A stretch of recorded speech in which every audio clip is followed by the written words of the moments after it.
자, 반갑습니다, 여러분. 부산대학교 기술창업대학원 유창호 교수입니다.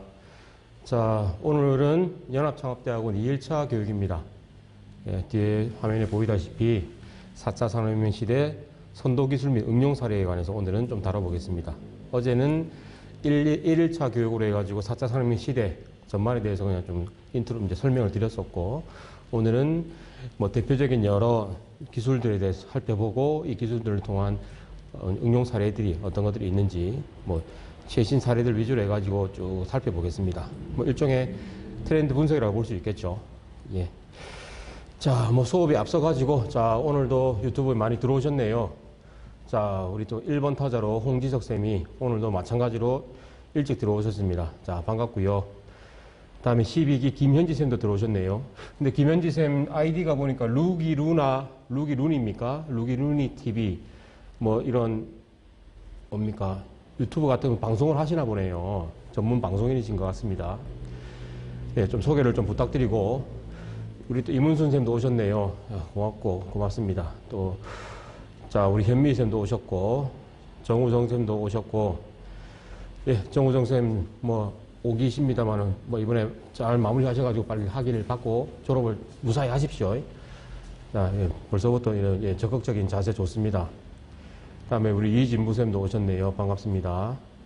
다음에 우리 권영갑쌤, 다음에 정영순 선생님, 어제 이어가지고 오늘도 오셨고, 우리 이소라쌤도 또 애기랑 같이 보고 있습니까? 예, 애기 잘 키우시면서 열심히 공부하시고, 예, 정영순 12기시고, 그 다음에 강성원쌤도 오셨네요. 예, 다들 반갑습니다.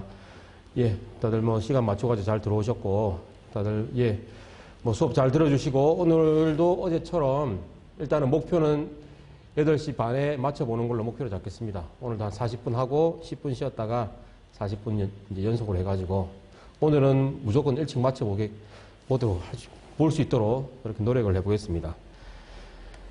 근데 꼭 끝날 때쯤 되면 계속 하고 싶어가지고 몸이 근질근질 합니다. 보면 신기하게. 자, 예. 오늘은 자, 수업 시작하겠습니다. 그래서 두 번째 주제인 4차 산업혁명 시대의 선도기술 및 응용 사례에 관해서 오늘은 살펴보겠습니다. 뭐, 실제 이런 주제들이 뭐 하루하루 끝나는 게 아니죠. 3일 동안 저희가 연합창업대학원 코스를 준비를 했는데, 이게 실제 연합창업대학원 학생들, 우리 대학교 5명, 한밭대학교 5명, 성균관대 10명, 이렇게 총 20명을 상대로 해가지고 그분들을 대상으로 한 강좌입니다. 예, 그분들을 대상으로 한 강좌이기 때문에 실제 뭐 대부분 이제 그 각 대학의 신입생들이죠. 신입생들에 대해서 이 4차 산업혁명 시대에 대해서 쭉 전반적으로 소개를 하고 트렌드 분석을 시켜드리고, 이를 통해서 아이템을 선정하고 사업계획서를 어떻게 써야 될 것인지, 그렇게 팀을 짜가지고 그렇게 좀 액티비티하게 활동을 할 겁니다. 이게 예, 그렇기 때문에 뭐 여러분들 지금 유튜브에 올라오신 목록을 보니까 대부분이 다 재학생들이시고 이제 졸업을 앞두신 분들도 많으시기 때문에 아마 제 수업 2년 동안 들으셨으면 아마 뻔할 겁니다. 아이고, 유창호에서 오늘도 또 우라먹이 하네. 이렇게 또 뒤에 선담을 할 수 있는 여지가 보입니다만 벌써부터 잘 귀에 들리죠. 뭐, 그래도 어쩌겠습니까. 이 수업은 여러분들 상대가 아니고 예비 신입생 상대로 하는 수업이기 때문에 충분히 그분들에게는 가치가 있을 것이다 라고 저는 뭐 스스로 생각을 합니다. 자, 그분들 상대로 수업하는 내용이기 때문에 뭐 이미 들으셨던 분들은 좀 양해를 부탁드리고요. 예, 오늘 또 부탁드린 말씀은 신입생들 상대로 이런 수업을 했을 때 어떤 식으로 수업을 한다든지 어떤 내용이 좀 더 부과되면 좋겠다라는 그런 의견을 주시는 게 저한테는 더 이제 도움이 될 수 있으니까 그런 좀 의견을 좀 부탁드리겠습니다. 자, 뭐, 아이고, 또 우리 박준 쌤도 또 일 마치시고 바로 오셨네요. 반갑습니다. 예. 루니 TV 12기 김현지 쌤, 예. 맞죠? 그 인터넷 방송 하시죠? 뭐, 아이디가 그렇네요, 보니까. 다음에 우리 정희경 쌤님, 예, 반갑습니다. 우리 13기시죠? 12기. 13 예비 신입생입니다. 우리 정희경 쌤 예비 신입생이시고, 다음에 우리 고광희 쌤도 오셨고, 또 윤가람 쌤 또 어제처럼 또 사랑스러운 그녀라는 아이디로 또 들어오셨네요. 예, 반갑습니다. 자, 다들 열심히 들어주시고, 자, 어제 말씀드렸습니다만, 안내를 드렸습니다만, 오늘 실제 오늘 낮에 저희가 창업진흥원이랑 그 세계연합창업대학원 소속 교수들끼리 모여가지고 실무진들하고 다 같이 모여가지고 온라인 회의를 했습니다. 온라인 회의를 했고 연합창업대학원은 어떻게 앞으로 운영을 할 것인지에 대해서는 구체적으로 좀 논의를 했었는데 실제 3월부터 시작을 개강을 하면은 한밭대 수업을 들을 겁니다. 한밭대 김명숙 교수님께서 담당하시는 창업자 역량 관련된 아마 수업이 될 거고요. 실제 기업가 정신을 다루겠죠. 그런 수업을 이제 들을 거고 실제 온라인으로 들을 겁니다. 온라인 플랫폼이 지금 중교부에서 개발을 하고 있거든요. 아직 완료는 안 돼가지고 2월 중순까지 개발 완료가 된다고 합니다. 그 완료가 되면은 실제 우리 세계창업대학원 교수들끼리 다 들어가가지고 온라인으로 우리가 회의를 나누면서 이 플랫폼에 대해서 좀 우리가 노하우를 좀 익혀보고 개선할 부분 이런 것들을 살펴본 후에 실제 리허설도 좀 거칠 것이고 수업도 한번 진행을 해보고 그게 좀 이제 안정화가 되면은 그 플랫폼을 통해서 온라인 수업을 쭉 진행할 겁니다. 그 플랫폼 수업에는 아직까지 오늘 얘기로는 지금 현재 줌에서 나와 있는 소규모 그룹화 시키는 것, 소모임을 통해 가지고 실제 우리가 팀을 짜가지고 수업을 할 거거든요. 예비 신입생 상대로 실제 팀을 짜서 창업가 마인드 좀 키우고 아이템을 선정해서 사업계획서 만들고 이걸 기술 사업화를 어떻게 시킬 것이냐 실제 창업시키는 과정까지 쭉 진행할 거기 때문에 팀을 짜서 하는 거라서 팀을 짜면은 당연히 오프라인에는 문제는 없는데 온라인이기 때문에 팀 짜서 소통하는 게 쉬운 일이 아니죠. 이렇게 일방적으로 수업을 듣는 경우는 온라인은 전혀 문제가 없습니다만은 그런 거에 대해서 아직까지 많은 부족함들이 많이 있죠. 진짜 온라인들이. 그래서 그것도 아직 그 중기부에서도 그 소규모 모임 만들고 줌에서는 지금 가능합니다. 그거는 그까지는 아직 구현이 안 되기 때문에 1학기 때는 그런 소규모 모임은 아직 안 되고요. 2학기에는 그게 이제 업데이트가 된다고 합니다. 2학기 재수업 때는 아마 소규모 모임도 가능할 거기 때문에 온라인을 통해 가지고 쭉 재밌게 할 수 있도록. 실제 그리고 또 2학기에 이제 코로나 기세가 좀 안 꺾이겠습니까? 그런 희망을 가지고 있는데 그렇게 되면 이제 오프라인도 모여가지고 근데 이 오프라인이라는 것이 우리 대전, 그 다음에 서울에 있는 대학에서 다 모이기 때문에 부산으로 다 내려오라 할 수가 없죠. 그래서 아마 우리가 16주 과정 중에서 한 10주는 온라인으로 수업할 거고요. 나머지 그 6주에 대해서는 오프라인으로 할 텐데 6주가 하루에 3시간씩 6주이기 때문에 그거를 컴팩트하게 해버리면 2박 3일 내버리면은 2박 3일 동안에 6주 프로그램을 다 마칠 수 있거든요. 그래서 부산에서 2박 3일 모여가지고 하는 워크숍 형태로 숙박해가면서 그렇게 재밌는 수업을 진행을 해보려고 하고 계획을 가지고 있습니다. 연합창업대학원 소속 학생들은 재밌게 수업을 들어주시고 이를 통해 가지고 실제 성공 창업가로 나갈 수 있는 그런 기회를 잡으셨으면 좋겠습니다. 오늘 그런 얘기도 나왔었고요. 그다음에 우리 미국에 보내주는 거, 미국에 연수 보내주는 프로그램을 11월로 원래 계획을 하고 있었는데요. 학기 중이었죠. 2학기 때 보내주는 계획을 잡고 있었는데 오늘 코로나 문제 때문에 합의를 나눈 게 그냥 겨울 방학 때 1월 달쯤으로 아마 보내드릴 것 같습니다. 1월 달쯤에 보내드리는데 그때도 코로나가 어찌 될지 모르니까 일단 온라인으로 한 3주 정도 리허설을 가지고 끝나고 이제 4주 정도 이제 미국에 실제 보내드리고 보내서 연수를 받고 그런 식의 프로그램을 가지고 있습니다. 그게 실제 우리 이 해외 연수 프로그램은 비교과 과정이 아니고요. 정규 교과 과정입니다. 3학점짜리입니다. 패스 앤 페일로 해가지고 이제 듣고 오시면은 3학점을 받게끔 그렇게 됐습니다. 그래서 연합창업대학원에서 실제 이수하시는 학점이 12학점입니다. 실제 일반 교과목 3개 3학점에 이 해외 연수 프로그램의 3학점에서 12학점을 들으시고 나머지 12학점은 우리 일반 창업대학원 학생들이랑 같이 들으면서 하면은 이제 졸업이 될 수 있게끔 그렇게 되어 있습니다. 다음에 창업을 꼭 하셔야 되는 것이고 보내드리는 대학은 드레이퍼 유니버시티라고요. 창업 전문 특화된 교육기관입니다. 거기서 4주간 전 세계 창업 관련된 사람들이 다 모이는 그런 교육기관이거든요. 거기 가셔가지고 네트워크도 전 세계적인 네트워크를 펼치시게 될 거고 아마 여러분들한테 기회가 될 겁니다. 이게 관심이 없는 분들은 항상 말씀드리죠. 여러분들 귀를 열고 눈을 열어야지만 눈을 떼야지만 이런 기회들이 보인다고 말씀드리죠. 이렇게 우리가 그냥 밥상을 차려드려도 못 먹는 분은 아마 10명 중에 9분은 못 드실 거고 나머지 한 분은 딱 이 기회를 보시고 딱 낚아채실 텐데 그렇게 10명 중에 1명이 되는 그런 분들이 우리 기술창업대학원에서 한 분이라도 나왔으면 좋겠습니다. 이렇게 다양한 혜택을 드리니까 좀 열심히 해주십사 하는 말씀을 서두에 드려보고 수업을 시작하겠습니다. 자, 그래 기술 동향을 쭉 살펴보겠는데, 이거 동향 살펴보기 전에 어제 내용 중에 몇 가지를 좀 다시 보고 가겠습니다. 자, O2O 서비스 중에 이 기사 며칠 전 최근에 나온 기사인데요. 기사를 한번 보실까요? 자, 네이버하고 CU가 MOU를 맺었습니다. 사용자 경험 혁신을 위해서 MOU를 맺었다. 이게 무슨 의미일까요? 자, 네이버 온라인 마케팅, 그다음에 온라인 관련된 저는 그렇습니다. 집에서 뭐 하나 사고 제가 뭐 하나 사고 싶은 거 있으면 무조건 스마트폰 꺼내가지고 네이버 들어가서 바로 검색합니다. 그러면 가격 비교되고 제품들 쫙 목록 뜨죠. 그 중에서 뭐 최저가를 산다든지 아니면 댓글 평이 좋은 걸 산다든지 저는 일단 네이버를 통해서 모든 걸 다 하고 있습니다. 여기도 네이버 이런 말 하면 안 되는가요? 네이땡을 통해 가지고 하는데 요즘에는 또 유튜브 통해서도 많이 한다고 하죠. 그래서 본인에게 맞는 그런 이런 플랫폼을 통해서 하실 텐데, 자, 네이버를 하시는 분들이 아주 많으시죠, 실제. 네이버는 실제 온라인상에서의 아주 최강자입니다, 국내의 경우에는. 자, 근데 문제는 뭡니까? 저도 이렇게 네이버 통해서 온라인상으로 검색을 하고 제품을 해도 실제 눈으로 못 본다는 거죠. 못 만진다는 거죠. 이렇게 눈으로 만질 수 있고 직접 체험할 수 있게끔 하는 게 지금 나와 있는 게 어디 있습니까?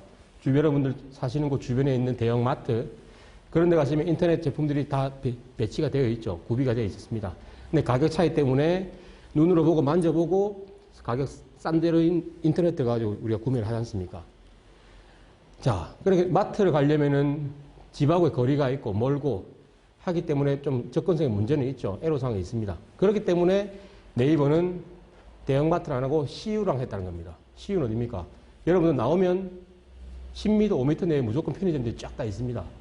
그냥 우리 일상생활 속에 발에 걸리는 게 편의점들이죠. CU가 아주 많습니다. 그런 것처럼 네이버에서 판매되고 있는 제품들을 오프라인 마켓에서 바로바로 체험할 수 있게끔 그런 매장을 마련해 준다. CU 내에. 그렇게 네이버랑 서로 합의를 하고 MOU를 맺은 겁니다. 그러니까 말 그대로 온라인과 오프라인 두 개가 서로 플러스 알파 된다는 거죠. 온라인상의 장점, 오프라인상의 장점을 서로 MOU를 통해 가지고 서로 장점을 윈윈 시키겠다. 그런 의미로 나온 기사거리가 되겠습니다. 말 그대로 사용자 경험을 혁신시키는 거죠, 실제. 예를 들면 네이버도 좋고 CU도 좋고 서로 매출이 늘 수밖에 없다는 거죠. 이게 O2O 서비스의 하나의 최근에 하나의 예가 될 것이고요. 자, 어제 이거 보다가 말았는데, 자, 이거 한번 봅시다. 헬스케어 산업 트렌드 중에서, 자, 잘 나가는 언더아머는 왜 엎어졌냐? 언더아머 아마 잘 아실 겁니다. 우리 오늘 주광재심 아직 안 들어오셨죠? 오늘 주광재심 등록 안 하셨는지 모르겠는데, 우리 10기의 주광재 선생님이 남포동 그 중심가에서 이제 삼성초밥을 하고 계시는데, 남포동 거리 나가보시면은 아주 대형 브랜드들이 쫙 다 있죠. 스포츠 브랜드부터 해가지고 뭐 다양한 옷들이 아주 크게 있습니다. 그 중에 하나가 작년까지 유행했던 게 언더아머라는 브랜드가 있었는데 지금도 있습니다만은 규모가 많이 작아졌죠. 그만큼 이제 인기몰이는 끝난 것 같습니다. 우리나라에서만 그러냐? 우리나라에서 그렇단 말은 전 세계적으로 인기가 이제 한물 꺾였단 말이거든요. 그에 대한 기사입니다. 왜 잘 나가던 언더아머는 왜 없어졌나? 언더아머 여러분들 브랜드 로고 보면 아시는지 모르겠습니다. 이렇게 이 모양 아시죠? 언더의 아머, UA를 속에 붙이는 X자 모양 비슷합니다. 언더아머의 이니셜만 따가지고 그렇게 표현을 해놨죠. 이 브랜드가 한창 잘 나갔었죠. 특히 이 광고 모델 스테판 커리라는 NBA 농구 선수입니다. 뭐 거의 농구 코트, 하프 코트에서 던져도 다 들어가는 백발백중인 슈터입니다. 가드이면서 슈터인데 이 친구가 언더아머 광고 모델로 나오므로 해가지고 선풍적인 인기를 확 끌었죠. 자, 나이키가 재계약을 못했는데 스테판 커리하고 재계약을 이 언더아머 함으로 해가지고 언더아머 브랜드 이미지가 확 올라갔습니다. 저도 언더아머 옷을 많이 사고 있습니다. 특히 제가 3년 전인가요? 우리 이 중기부 사업 예전 지원받았을 때, 창업대학원 1차 지원받았을 때 그때는 해외 연수 프로그램이 있었거든요. 다 같이 학생들 데리고 이제, 그때 베트남 갔었네요. 우리 마지막 베트남 가가지고, 베트남 거기 골목시장 가가지고, 언더아머 티 2장을 사왔습니다. 한 장에 5,000원인가 하더라고요. 그래서 한 10장 사오려 하다가, 그래서 2장만 샀습니다. 정말 잘 입고 있습니다. 당연히 짝퉁이겠지만은, 지금까지 지금 3년이 지났는데도 안 떨어지고 잘 입고 있더라고요. 그때 저는 이제 언더아머의 브랜드를 그때서야 알게 되었고, 예, 그런데 짝퉁 매장에 갔을 때 있는 브랜드들은 당연히 선풍적인 인기를 누리고 있는 그런 브랜드들을 보통 짝퉁으로 만들죠. 그때 언더아머가 엄청나게 많이 팔렸었던 그런 브랜드입니다. 자, 이게 왜 망했느냐? 그게 주제인데, 자, 이건 지금 잘 나갔다는 그런 얘기고, 자, 가파르게 추락하기 시작했는데 그 이유가 좀 밑에 나옵니다. 결국에는 트렌드를 거스르려 했다는 겁니다. 이 언더아머의 스포츠 브랜드거든요. 자, 요즘에 여러분도 아시겠지만은 예전에 이 언더아머 한창 유행할 때는 스포츠 브랜드가 아주 전문적인 스포츠 선수들 위해서 만들어진 그런 브랜드였습니다. 근데 언더아머랑 달리 나이키나 아디다스는 어떻습니까? 나이키 브랜드 보시면은 일반적으로 뭐라고 합니까? 무슨 마크를 합니까? 스워스랍니까? 이 마크랑, 그다음 위에 나이키 그 스펠링 쳐져 있는 것, 그 두 개의 브랜드로 나뉘죠. 위에 나이키까지 적혀 있는 것은 일종의 약간 뭡니까? 우리가 애슬레즈라고 하죠. 애틀레틱이랑 레즈랑 같이 합쳐진 용어인데, 일상생활에서도 운동복을 입을 수 있게끔 좀 편안한 그런 복장, 그런 걸 우리가 애슬레즈라고 하는데, 이때 언더아머 나오던 시기가 애슬레즈가 한창 유행할 시기입니다. 그러니까 우리가 전문 스포츠인이 아니더라도 일반 스포츠 브랜드를 사서도 평소에도 입을 수 있게끔 그런 브랜드를 원하는 그런 트렌드였는데, 언더아머는 그 트렌드를 안 따랐다는 거죠. 우리는 전문적인 스포츠인을 기르는 브랜드고, 그런 스포츠인들을 키움으로써 얻은 데이터를 통해서 피드백을 통해서 더 스포츠인에서 교육을 양성화시키겠다. 그런 취지로 이제 언더아머를 쭉 계속 이미지 메이킹을 해 나갔었거든요. 그러니까 당연히 전문 스포츠인들 사이에서는 많이 이제 유행을 타겠죠. 언더아머라는 브랜드가. 근데 시장은 그게 아니지 않습니까? 시장은 스포츠인뿐만 아니고 나머지 90%는 일반인들이거든요. 일반인들 상대로는 언더아머가 발을 잘 못 디뎠다는 거죠. 그러다 보니까 결국에는 사람들한테 외면을 받게 되고, 그러니까 결국 언더아머는 당연히 뭐 철수를 하게 되고, 뭐 잘 나가는 가게 문 닫고 이런 수순에 이른다는 거죠. 그러니까 언더아머 옷이나 이제 신발을 보셨으면 아시겠지만은, 와, 예쁘고 평소에 입고 다니고 할 그 정도의 디자인이 별로 없습니다. 아주 고성능의 스포츠 브랜드, 성능만 주는 그런 제품들만 있지, 실제 우리가 평소에 입고 다닐 수 있는 그런 옷들이 별로 없었다는 거죠. 실제 그렇습니다. 저도 그 베트남에서 산 그 티가 운동할 때 항상 입었으면, 운동할 땐 좋습니다. 몸에 딱 붙고 저의 이 근육질적인 몸을 보여줄 수 있는 건데, 근데 평소에 입고 다니기에는 부끄럽죠. 배가 볼록 나고 뭐 이런 올챙이 같은 몸을 가지고 있어가지고 좀 부끄러운 그런 브랜드가 언더아머였습니다. 그래서 이게 애슬레저 룩에서는 그런 트렌드를 반영 못해가지고 소비자 외면을 받기 시작했다. 그때부터 이제 나락을 이제 가게 되죠. 그런 트렌드, 뭐 이런 소비자 트렌드도 그렇습니다. 기술 트렌드든 트렌드를 잘 보셔야 된다. 뭐 애슬레저 영어만 아시더라도 오늘 뭐 된 것 같습니다. 그래 보시면 아디다스가 이런 세 줄짜리 이런 로고도 있습니다만 어떻습니까? 꽃 모양 로고도 있죠. 이게 무슨 로고라고 합니까? 제가 용어를 잘 모르겠네. 예, 트래폴 로고래요. 불꽃 마크. 아디다스에 불꽃 마크 되어 있는 거 아실 겁니다. 이런 트래폴 로고를 해가지고 그 로고 붙어 있는 그 아디다스는 너무 이제 스포츠적인 용품은 아니죠. 너무 운동 지향성은 아니고 일반적으로 평소에 입을 수 있게끔 편하게 입을 수 있는 그런 브랜드를 만드는 게 아디다스가 두 가지 노선으로 갔다는 겁니다. 언더아머도 두 가지 노선으로 갔으면은 여기 안 되는 것은 여기서는 좀 수익을 올릴 수 있고 이제 그렇게 서로 이제 융통적으로 갈 수 있었는데 너무 한쪽으로 치우치다 보니까 이게 결국에는 너무 이쪽에 올인하다 보니까 결국에는 이제 나락으로 쳐닿는다는 거죠. 그래서 언더아머가 지금은 조용히 사라지는 그런 브랜드 중에 하나가 됐습니다. 또 이걸 깨닫고 이제 CEO가 이 산업 트렌드를 좀 따라가지고 기업 이미지 메이킹을 새로 해버리면, 피버팅을 해버리면 다시 올라올 수도 있겠죠. 근데 그게 사람들 한번 외면받은 브랜드는 원래 원상복귀하는 게 엄청나게 어렵다는 거 여러분들 더 잘 아실 겁니다. 자, 그다음에 뭐 빅데이터 산업 트렌드 얘기 중에 이거는 우리 기사인데요. 자, 빅데이터를 활용하라. 2020 부산시 창업경진대회. 자, 이거 우리가 주최했죠. 우리 부산대 기술창업대학원이 주최를 했습니다. 부산광역시에서 이제 후원을 주관을 하고 후원을 해줬고요.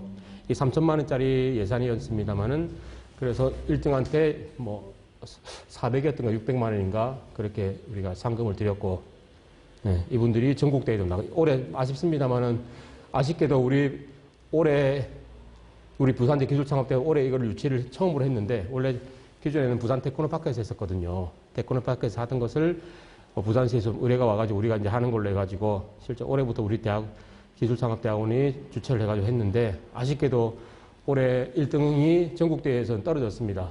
작년에 부산 테크노파크 했을 때는 전국대 올라가가지고 거의 상위권에 랭킹 됐었거든요. 그래서 너무 비교가 되니까 좀 아쉽긴 합니다만은 다행히 작년에 비해서 이 접수율은 아주 높았습니다. 우리가 16팀 뽑는데 거의 60팀 가까이 지원을 했으니까 경쟁률이 한 3대1 넘었었죠. 작년에는 2대1도 채 안 됐던 걸로 알고 있고 경쟁률은 높았습니다만은 대신에 전국대회에서 올라갈 그런 정도 퀄리티는 조금, 퀀티티는 많았습니다. 퀄리티는 조금 떨어지는 그런 아쉬운 대회로 남긴 했습니다만은 내년에도 우리가 또 올해죠. 2021년도도 진행을 할 거기 때문에 여러분들 많은 관심 가져주시고 우리 기술창업대학원 학생들도 많이 여기다가 투고를 하십시오. 그래가지고 어떻게든 운 좋으면은 또 뽑히고 전국대회 나가서도 상 받고 하면은 그렇게 되면은 쉽게 창업이 되고 자기 회사 이미지 알리는 게 우선인데 알리는 게 쉽게 돼버리죠. 더 거기 전국대회 장관상 받고 대통령상 표창까지 받게 되면은 더 좋은 거 아니겠습니까? 자, 이게 의미하는 바는 부산시에서도 부산시든 관공서든 우리 대한민국이든 전 세계든 이제 데이터의 중요성을 이제 실감하고 있고 이 데이터를 통해서 부산시도 당연히 고민을 많이 하고 있습니다. 실제 우리 대학도 마찬가지죠. 학생들 지금 어떤 데이터를 통해 가지고 어떻게 우리 양질의 교육 프로그램을 만들 것이냐 이렇게 노력하는 것처럼 부산시도 당연히 이 부산 시민들에 관련된 모든 데이터를 다 가지고 있습니다. 부산시에서는 이 가지고 있는 데이터를 활용을 하면 좋겠는데 항상 빅데이터 분석을 제가 말씀드리죠. 분석을 통해 가지고 이걸 어떻게 우리 사람들에게 서비스를 제공해 줄 것이냐. 그게 핵심이라 했지 않습니까? 분석 아무리 잘해도 그게 어디에 쓰여질지 모르면은 그건 제대로 된 분석이 아닙니다. 그러니까 이렇게 지금 분석을 잘 하고 있는데 이걸 어디에 써먹을 건지 부산시에서 고민을 계속 하고 있다는 거죠. 그런 고민 중에 하나로 이런 창업경률 대회를 통해서 부산시에서 이런 데이터를 활용해서 나는 이런 식의 아이디어를 내보겠다. 아니면 이런 식의 창업을 한번 해보겠다. 그러면 부산시에서 보고 이거 괜찮네. 상도 주고 그 창업가를 키워도 주고 그렇게 두 마리 토끼를 다 잡아보겠다 하는 취지로 하는 대회가 이 창업경진대회거든요. 그러니까 여러분들 좋은 아이디어 있으시면은 그 아이디어 기반에는 당연히 부산시에서 제공해주는 이런 빅데이터를 어떻게 활용해서 하면 좋겠다라는 그런 내용이 녹아있으면 더 좋은 거고요. 그게 아니더라도 일반적인 내용을 가지고도 충분히 지원해 볼 수 있으니까 대신에 그런 일반적인 내용을 지원했을 경우에 전국대회 나갔으면은 별로 좋은 평가를 못 받겠죠. 전국대회 오면은 전국 지자체, 도 여기서 관련된 빅데이터 관련해서 어떻게 아이디어를 내겠다는 사람들이 다 모인 자리이기 때문에 좀 웬만하면은 이런 우리 부산시에서 제공하는 빅데이터를 통해서 어떻게 삶을 개선할 수 있는 창업 아이템을 제공하면 좋겠다라는 식의 주제를 던져주시면 제일 좋습니다. 그게 올해도 열릴 거니까 여러분들 많이 지원해 주시고 아마 이게 작년에도 그랬고 저희가 4월부터 모집해가지고 한 6월쯤에 저희가 모집 마감을 하니까 새학기 들고 봄 되면 따뜻한 봄 되면 아마 시작을 할 겁니다. 여러분들 많이 관심 가져주시고 자 다음에 자율주행 자동차 분야인데 자 정밀 도로 지도를 저번에 말씀 한번 드렸었습니다. 자 자율주행 상용화를 앞당기는 정밀 도로 지도.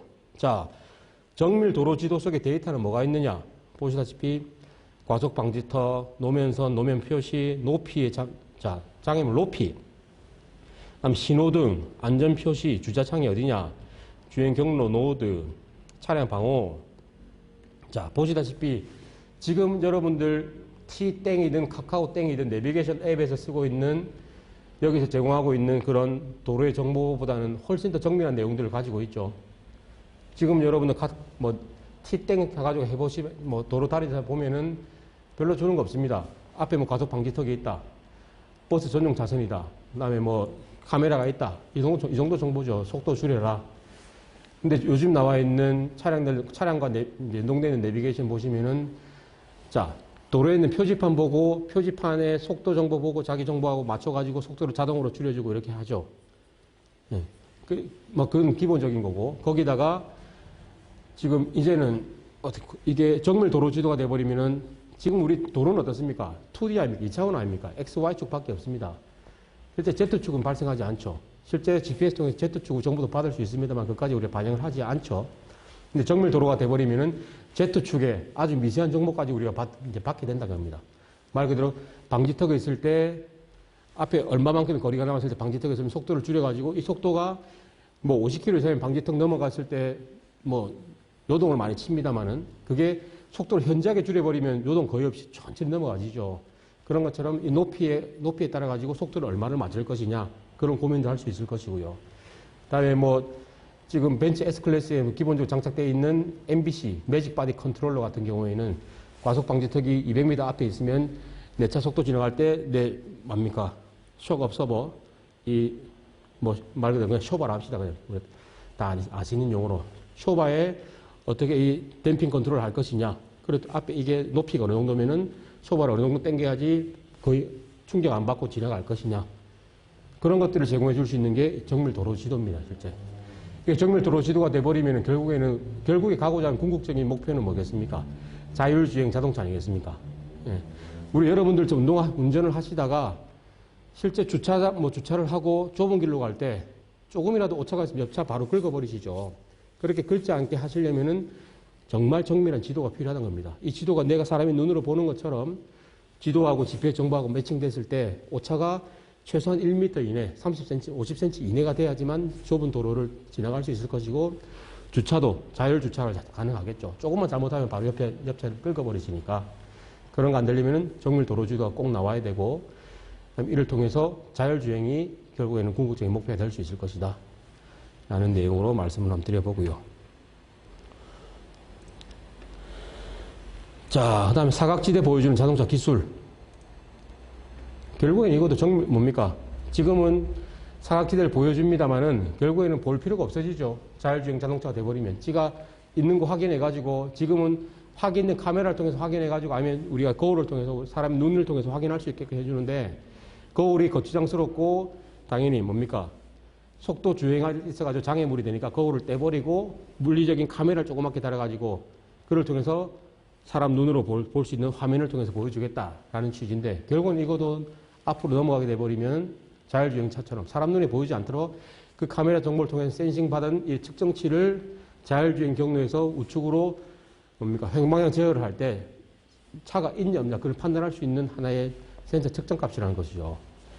자, 근데 지금 정도에는 사각지대를 보여주는 백미러 기능을 하는 것들이 뭐가 있느냐 보겠다는 겁니다. 자, 엑스트라뷰. 이게 예전부터 많이 드리죠. 많이 보여드렸죠. 자, 보시다시피 앞차의 앞에 있는 차가 내한테 보입니다. 말 그대로 투시 효과입니다. 투시 효과가 어떻게 해서 발생되는 거겠습니까? 앞차에 있는 전방 카메라 통해서 그 차가 보고 있는 것이 자기 차 뒷면에다가 뭐 프로젝터든지 뭐든지 쏘아주든지 아니면 그 카메라 정보가 내 차의 카메라 정보를 내가 받아가지고 측정치를 받아서 내 차에 있는 뭡니까? 프로젝터로 앞차 뒷면에 쏘아주든지 그런 식으로 가지고 내 앞차 앞에 뭐가 있는지 볼 수 있게끔 해준다는 겁니다. 자, 이게 한 단계만 넘어갔는데 이게 앞차에 쭉 다 볼 수 있으면은 당연히 앞에 전부 투시가 될 것이고 운전자는 이제 그걸 볼 필요가 없죠. 내 차에 있는 처리장치가 그 정보를 받게 되면은 앞에 차가 이렇게 있으니까 나는 자율주행 경로를 어떻게 짜야 되겠네. 서로 이제 알고리즘을 짤 수 있다는 겁니다. 그게 자율주행차의 기본 베이스가 될 것이고 자 A필러 사각지대 A필러 아시죠? 앞에 운전석 이쪽에 있는 지지대 앞유리와 운전석 창문 사이에 있는 지지대가 A필러입니다. 그 다음에 앞자리 뒷자리 사이에 있는 게 B필러고 뒷자리하고 뒷창문 사이에 있는 게 C필러고 A, B, C 이렇게 나뉩니다. A필러 사각지대 잘 아실 겁니다. 그쪽에 있으면 아무것도 안 보이죠. 그쪽에 옆에 뭐가 있어도. 그래서 우리 숄더 체크 하지 않습니까? 실제 우리 운전면허 따실 때 숄더 체크에 옆에 뭐가 있는지 없는지 이렇게 보고 합니다. 실제 운전하실 때는 속도가 7, 80km 넘어가면 숄더 체크하면 위험하죠. 백미러 잠시 보고 차량은 추월하고 하는데 그러다 사고 많이 나지 않습니까? 실제 뒤에 사각지대가 안 보이기 때문에 백미러에서는 절대 안 보이거든요. 그 사각지대라는 것이 딱 존재하지 않습니까? 네, 그런 것들 보여주기 위해서 보시다시피 A필러도 투명하게 보인다는 거죠. 투시 효과를 내린다는 거죠. 이런 거죠. 비슷한 개념입니다. 밖에 있는 것을 카메라를 통해서 받아가지고 카메라를 출력하는 것을 여기에 A필러에 출력해준다. 당연히 이런 어떤 필름을 써가지고 당연히 요즘 우리가 롤러블 폰도 나오는 것처럼 이제는 구부러지는 이런 액정들이 많이 나오죠. 그런 것을 부착해가지고 보여줄 수도 있게끔. 그러니까 주변에 보이지 않는 게 없어지죠. 자, 실제 저도 제 차에 차 샀을 때 뭡니까? 운전석에 뭡니까? 빗물 막아주는 거. 선바이저라 합니까? 뭐라 합니까? 그런 거 있죠. 그게 투명한 게 있고 아니면 뭡니까? 알루미늄으로 번쩍번쩍한 거예요. 크롬 도금된 것도 있고. 크롬 도금되면 멀리서 보면 번쩍번쩍하게 멋진다고 해가지고 처음에 그걸 옵션을 받아가 달았었는데 운전을 해보니까 A필러 너무 커져가지고 사고 확률이 너무 높더라고요. 주변에 A필러 쪽에 아무것도 안 보이니까. 그래서 요즘 나오는 차들은 A필러 자체를 유리로 바꿉니다. 유리로 바꿔가지고 앞에 같은 다 보이게끔. 안전율이 아주 높아지겠죠. 그런 식으로 A필러를 바꾸고 C필러도 유리로 바꿔가지고 다 보이게끔 만들고 그렇게 하면 노력을 많이 합니다. 그 하나의 일환이 이런 식으로 바꿀지는 유리로 못하니까 유리 대신에 이렇게 보일 수 있는 투시 효과를 가질 수 있는 창을 만든다든지 그럴 수도 있고 그 다음에 Virtual Exterior Mirror 아까 이거 렉서스 건데요. 자, 우리가 이제 물리적인 거울을 떼버리고 카메라 센서를 단다는 겁니다. 카메라 센서를 통해서 거울 보는 건 똑같은 효과를 보겠죠. 거기다가 플러스 알파가 뭡니까? 자, 눈이 오고 비가 오고 하면 악천후 속에서 운전하시면 제일 힘든 게 후방이 안 보이시죠. 앞에도 좀 와이퍼 엄청 빨리 도니까 힘드신데 뒤에 이 김서림 끼어 있죠. 뒷창문 뒤에 짐이 있고 이러면 뒤에 당연히 안 보이시죠. 물리적인 거울은 이런 한계점을 가지고 있다는 겁니다. 그런 한계점을 타파하기 위해서 카메라 센서를 통해 가지고 그러니까 크기도 좁고 카메라 센서를 통해서 아주 넓은 화각을 통해 가지고 쫙 다 볼 수 있게끔 이런 게 있으면 사각지대가 사라지겠죠. 결국에는 이걸 통해서 출력은 보시다시피 사람 눈으로 보는 위치에 이제 거울처럼 이렇게 출력을 해주는 이런 것도 있고요. 실제 이게 지금 제품으로 나와 있죠. 자, 이렇게 타치도 가능하게 되고. 자, 이런 것들을 개발하는 게 결국에는 머크에서 한다는 겁니다. 말씀드렸었죠. 저희 둘째 누님이 이 머크 회사의 제약 부분에 한국에서 제일 높으신 분입니다. 약이 필요하신 분들은 저한테 연락해 주시면 싼 값에 제공해 줄 수도 있을 것 같습니다만. 예, 그렇습니다. 예, 머크라는 회사가 아주 큰 기업이죠. 제약도 합니다만 이런 식의 뭡니까? LED도 생산하시고 이런 디스플레이 생산도 많이 하고 있습니다. 말씀드린 것 이런 디스플레이를 잘 만드는 회사 중에 하나가 머크라는 회사다. 라고 밑에 자랑을 하고 있네요. 머크라고. 자, 자동차 기술 트렌드 한번 볼까요? 작년 거네요. 2020년 거니까. 그래도 8월 달이니까 몇 개월 전입니다. 그 최신이라고 보시면 됩니다. 자, 낮아지고 넓어지며 가벼워진다. 다음에 파노라믹 썬루프. 이제 웬만하면 다 개방 많이 시키려고 다 뚫고 있죠, 보면은. 요즘 고급차다 보면 위에 천장이 다 뚫려 있습니다. 안정성 측면에서는 좀 취약하긴 합니다만은. 그래서 이제 그 안정성을 위해 가지고 당연히 여기 바도 보강되어 있고. 그러니까 전복되더라도 어느 정도의 안전을 보장할 수 있게끔 만들어지고 있고요. 실제 이게 앞에만 있는 거랑 뒤에 없는 거랑 차이가 크죠. 뒤에 있으면 차가 진짜 환해집니다. 저희 집에는 이런 차가 없어가지고 컴컴하게 살고 있는데 주변 사람들 이런 차 있는 거 한번 타보니까 진짜 환하더라고요. 뒤에서 딴짓거리 못합니다. 이제 다 보여가지고. 자, 보시다시피 완전 뚫려있죠. 엄청난 개방감이 있습니다. 실제 뒷자리에 앉아가지고 장거리 한 2-3시간 타고 가보십시오. 깝깝하거든요. 근데 이제 하늘을 보고 가고 이렇게 되면은 기분이 많이 좋아집니다. 실제. 그 다음에 공격적인 디자인과 라이팅 기술. 자, 렉서스 그림인데 이게 몇 년 전부터 이렇게 디자인을 완전 공격적으로 바꿨죠. 옛날 렉서스는 좀 심심합니다. 심심하게 심심한 우아한 자동차 이런 느낌이었는데 아주 날렵해졌죠. 실제 요즘에 나와 있는 ES350 300H 같은 경우만 보더라도 아주 날렵하게 잘 팔리고 있는 걸로 알고 있습니다. 여기다가 이 물리적인 백미를 없애버리고 아까 카메라 센서 딱 달려가 나오고 있거든요. 다음에 코치도어도 나오고 있네요. 뭐 말 그대로 이렇게 가운데서 열리는 게 코치도어 아니겠습니까? 이게 뭐 제일 유명한 게 그냥 롤스로이스 같은 자동차. 우리가 뭐 제가 그 롤스로이스 그림자도 못 밟아봤는데 저는 뭐 그런 차들 그림자는 밟았습니다. 요즘에 부산에서도 시내에서 몇 대 다니더라고요. 지나가면 한 그림자 한번 밟혀보려고 확 쫓아갑니다. 뭐 안 쫓아가지더라고요. 워낙 빨리 달리고 뭐 빨리 달려도 빠른 느낌도 별로 안 나고 차가 좀 다른 것 같습니다. 백미러 가끔씩 안 보고 이랬었는데 그런 게 나와 있는 게 코치도어고 활용성이 많이 높죠. 실제 코치도어가. 다음에 회생 제동 기술. 자, 이게 포르쉐 타이칸이라는 자동차죠. 포르쉐 처음으로 나온 전기차. 지금 벌써 국내에 수입되는 걸로 알고 있습니다. 벌써 출시가 되고 있고요. 회생 제동 기술. 말 그대로 브레이크 밟으면 브레이크 밟는 말 그대로 제동이죠. 제동 기술을 회생시키겠다. 그걸 통해서 에너지를 얻어내겠다라는 겁니다. 그 에너지를 전기차 배터리를 충전한다든지 다른 식으로 활용을 해보겠다라는 기술입니다. 당연히 우리가 브레이킹 밟을 때 열 소모 엄청나죠. 열도 많이 발생하고 당연히 빨리 달리는 속도를 브레이크를 통해서 제어를 하기 때문에 얼마나 아까운 열 손실이라든지 에너지 손실이 많이 발생합니까? 아래 에너지 손실을 다시 재생시키겠다 하는 게 회생 제동 기술입니다. 자, 디지털 사이드미러 아까 나왔던 것도 보여주고 있고요. 다음에 증강현실, 헤드업 디스플레이 같은 경우도 지금 제 차도 HUD가 있는데 제가 지난주에 제 차 고장났다 했었죠. 고장나고 우리 제 집사람이 타는 차는 HUD가 없거든요. 있던 차를 타다가 없던 차를 타니까 정말 답답합니다. 운전하실 때. 제가 딱 확연하게 느낍니다. 사람이 원래 좋은 거 경험하다가 안 좋은 거 경험하면은 확연하게 딱 그게 느껴지죠. 필요성이 느껴지지 않습니까?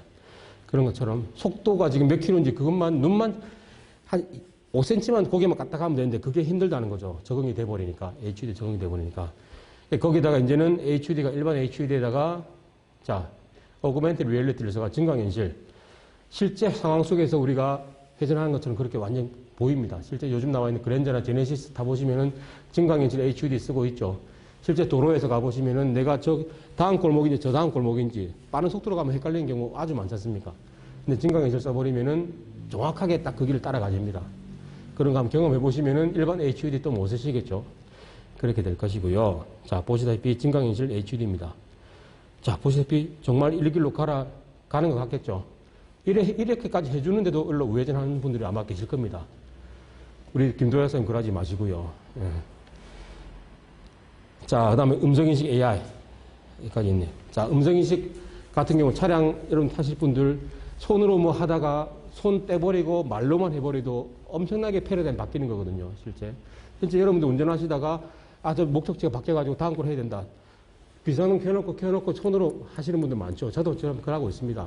근데 요즘에 이 갤럭시든 아니면 갤럭시 탑재되어 있는 카카오 같은 경우도 음성인식 아주 잘 되거든요. 이제 저는 손 안 댑니다. 운전하다가도 바로 음성으로 말해버리고 음성으로 누구한테 전화하자. 뭐 라디오 틀어라 뭐 하라. 다 음성으로 다 합니다. 실제 저도 그렇게 벌써부터 바뀌었고 자, 음성인식 AI 벌써 우리 차 내에서는 벌써 실현이 되고 있거든요. 이게 어떻습니까? 차량 내에서 내려가지고 내가 사무실이든 우리 집에 갔을 때도 그게 연동이 되게끔 하려고 지금 모든 기업들이 그렇게 노력하고 있지 않습니까? 차량 것은 나만의 공간이죠.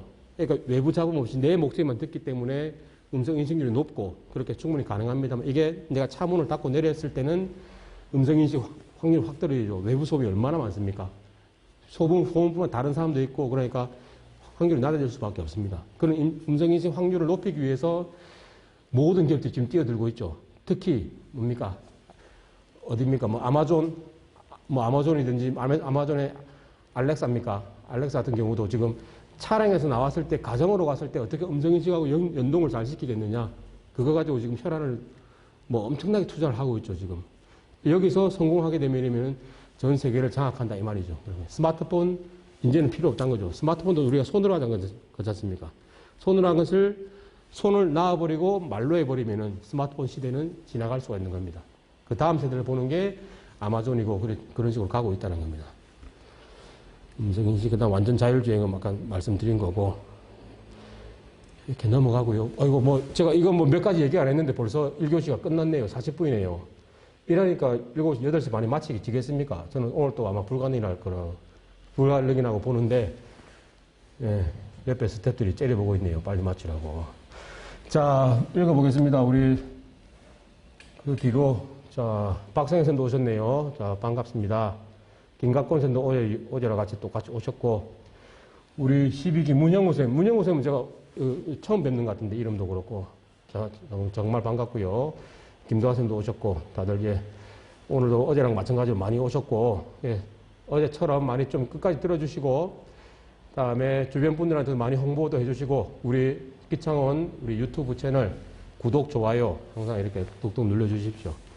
그래 하고 뭐 이런 뭐 저희 시범강의고 시범 사업입니다만은 앞으로 이런 플랫폼을 통해 가지고 많이 좀 여러분들한테 다가갈 수 있도록 그렇게 노력하겠습니다. 자, 예고대로 10분만 쉬었다가 50분에 다시 시작하겠습니다. 예. 예, 좀 쉬셨습니까? 자, 2부를 시작하겠습니다. 자, 아까 보셨던 것 좀 다시 한번 보고, 자, 이런 기술도 있습니다. 운전자가 AR 안경과 만나면 갈 길 놓칠 일이 없다. 자, 이제 우리가 선글라스 끼듯이 운전하실 때 빛이 많으시면 선글라스 끼시죠. 선글라스 끼시는 것처럼 이제는 내 내비게이션 켜지 말고 내가 가고자 하는 길을 원하면은 그냥 AR 안경을 끼시면 된다는 겁니다. 뭐 특허가 나온 건데요. 보시다시피 AR 안경을 끼시면 안경 속에서 정보를 준다는 거죠. 그러니까 당연히 그 영상적인 정보를 줄 것이고 청각적인 정보를 줄 것이고 시각과 청각을 통해 가지고 정확한 길 안내를 할 수 있게끔. 실제 우리 내비게이션도 어떻습니까? 일종의 뭐 증강은 아닙니다만 가상의 증강 현실이죠. 우리가 실제 밖으로 보이는 도로 환경 위에다가 내비게이션 정보가 중첩돼 가지고 내 눈으로 중첩되는 거죠.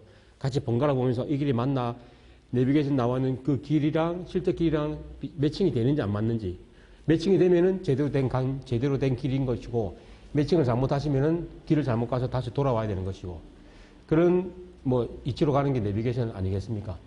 거기다가 이제 최근에 나온 기술들은 안경 끼듯이 그냥 안경을 껴버리면은 이제 내 시야에다가 바로 이제 증강현상이 나오기 때문에 더 정확한 정보를 얻을 수 있을 것이다.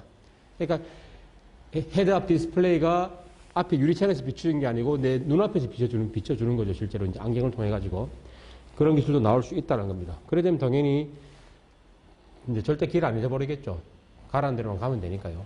이런 기술들도 있을 수 있다.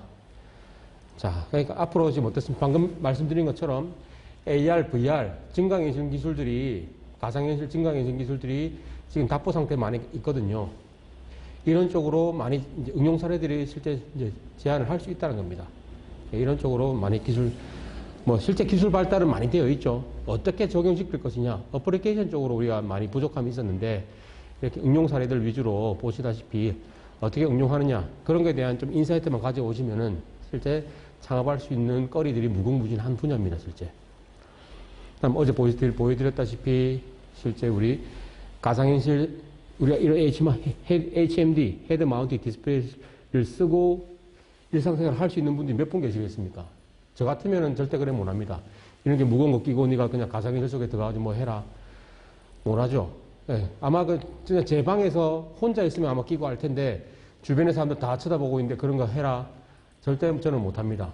지금 나와 있는 그런 VR들, 가상현실 기기들, 놀이 장비들 보면은 다 그냥 동물원의 원숭이죠. 주변 사람 다 신기하게 보고 있고 자기 혼자 이거 끼고 그 안에 들어가가지고 막 이러고 움직이고 있습니다. 나와보면 사람들 자기만 쳐다보고 있다는 거 알게 되면 좀 부끄럽죠.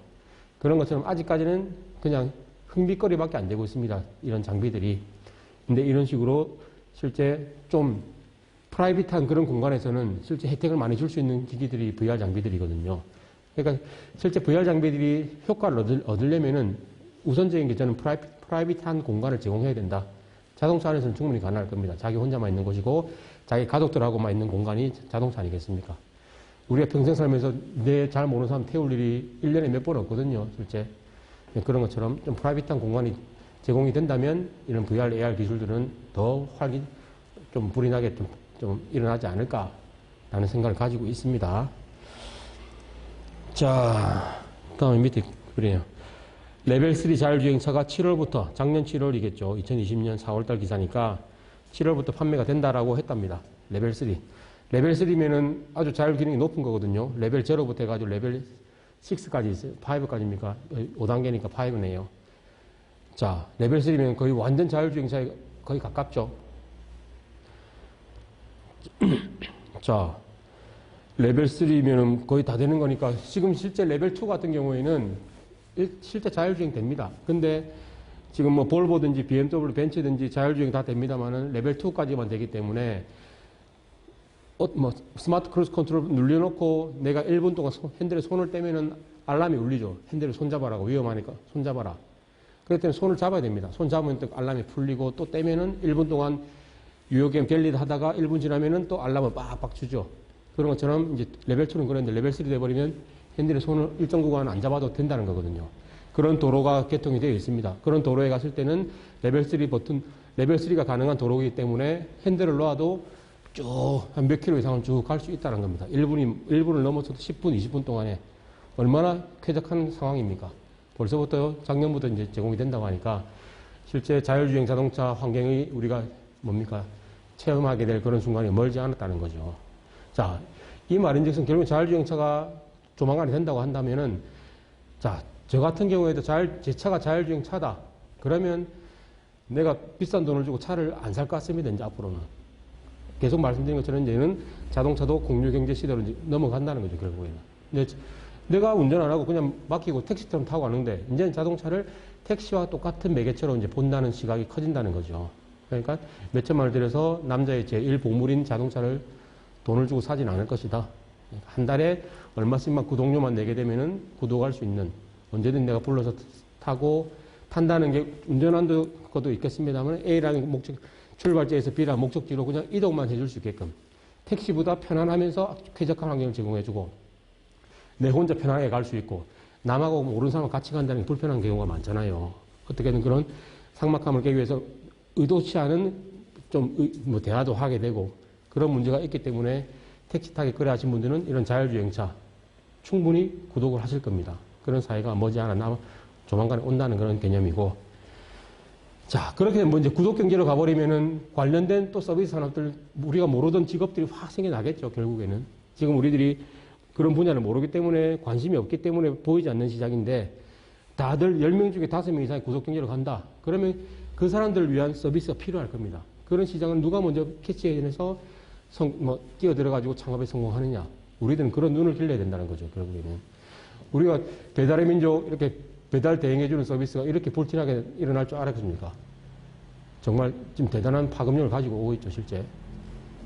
정말 진입장벽이 낮으니까 못 배우고 돈 없고 뭐 아무것도 없어도 오토바이 한 대 뺐으면 들어가서 자기 하루 일당 다 받아가지고 일반 월급쟁이보다 더 나은 돈을 벌어나갈 수 있는 그런 시장이 공유경제 시대고 구독경제 시대라고 말씀드렸죠. 그런 식으로 지금 사회가 많이 좀 바뀌고 있습니다. 그 하나의 또 일환으로 이런 자율주행차 시장이 가져올 사회 변화 아주 커지겠죠, 실제. 자율주행차 돼버리면은 우리나라 택시 업계 얼마나 많습니까? 많이 사라지겠죠. 사라질 수도 있고 아니면은 자율주행차랑 서로 또 윈윈해가지고 MOU를 맺어서 자율주행차 시장으로 택시가 또 들어올 수 있을 것이고요. 다양한 통로가 만들어질 것 같습니다. 자, 오늘 좀 본격적으로, 본격적으로는 아니네요. 비슷한 내용으로 조금 이제 말씀을 드릴 텐데, 기술 동향을 쭉 살펴보겠습니다. 자, 첫 번째 나오는 게, 자, 말씀드렸었죠. 저 3D 프린팅 설명할 때, 집에서 약을 뽑아먹는 3D 프린팅 알약. 제가 이 유튜브 영상이 있는데, 뭐 저작권 문제도 될 수 있을 것 같아서 영상은 제가 안 보여드리겠습니다. 영상 안 보여드리고 제가 설명만 드릴게요. 보여드려도 뭐 큰 문제는 아닐 것 같습니다만, 저희가 한번 경험이 있었죠.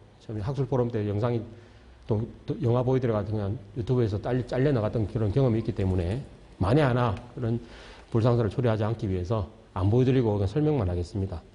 말 그대로입니다. 집에서 약을 뽑아먹는 시대가 올 것이다. 벌써부터 이런 관련된 창업기업이 나온다는 거죠. 자, 여러분들 뭐 집안에 아프신 분 계신 분들은 약 타러 간 게 일입니다, 실제.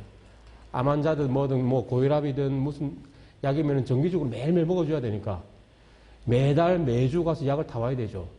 그게 젊은 분이든 뭐 자동차가 있고 접근성이 충분히 가능하신 분들은 편하게 갔다 올 수 있는데 노인분들은 거동이 불편하신 분들은 누가 낙타주지 않는 이상은 정말 힘듭니다.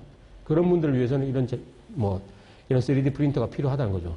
이 3D 프린터가 국가 예산을 통해 가지고 이런 노약자 계층 분들에게 무상으로 공급해주고 아니면은 어떤 무슨 자금이 있을 수도 있겠죠. 그런 자금으로 집안에 공급해주고 병원에서 처방이 받으면 처방전이 약국으로 가서 내는 게 아니고 그 처방전을 당연히 스캐닝 하든 어떤 기술을 통해 가지고 이 3D 프린터에 입력을 해주게 되면은 3D 프린터 바로 받아서 그것을 출력해 가지고 약이 출력되게끔 나오게끔 쭉 될 수 있게끔 충분히 할 수 있는 기술이겠죠.